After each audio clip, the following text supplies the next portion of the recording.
عطاء. ربي ينفعك بالصحة والعافية. شكرا.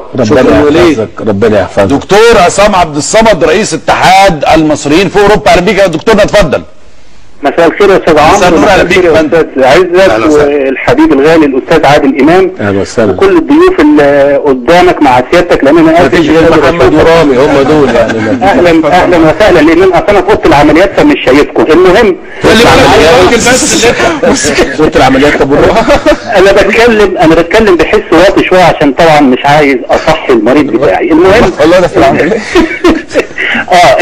انا مش عارف انتوا بتتكلموا في ايه، لكن انا متاكد ان انتوا جبتوا سيره موضوع الفتنه الطائفيه والكلام ده عن الفيلم بتاع حسن ومرقص. ايوه يعني انا يعني نفسي اقول ان فعلا في مشكله، ومشكله كبيره اللي هي مشكله الفتنه الطائفيه. وانا بنشكر طبعا جدا الاستاذ عادل ان هو عرضها في فيلم بمنتهى الشفافيه.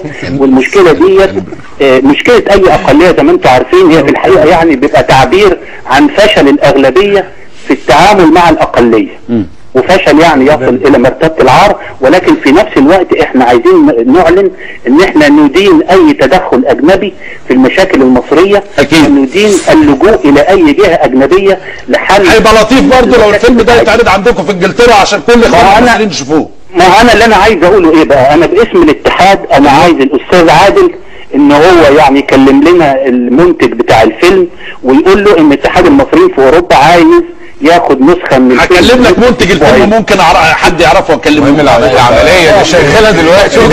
خد بالك من الراجل بس. في عمليه من الراجل اللي في ايدك في العمليه. شكرا يا دكتور عصام. مين معانا؟ اهلا ايمن، اتفضل بسرعه. ماسك قلبه ايده كلها دم. اهلا بلال، اتفضل بسرعه.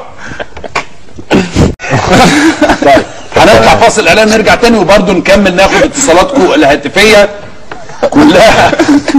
بس الدكتور الحقيقه اللي والله كان ماسك القلب في ايده الدكتور عصام. هو ما كانش عايز يصحي الراجل بصراحه. عمليه انا مش عارف بنتكلم عن ايه اساسا يعني. شكرا، وهنطلع فاصل اعلان ونرجع تاني، ابقوا معانا. اتفضل. انا المريض اللي كنت في اوضه العمليات.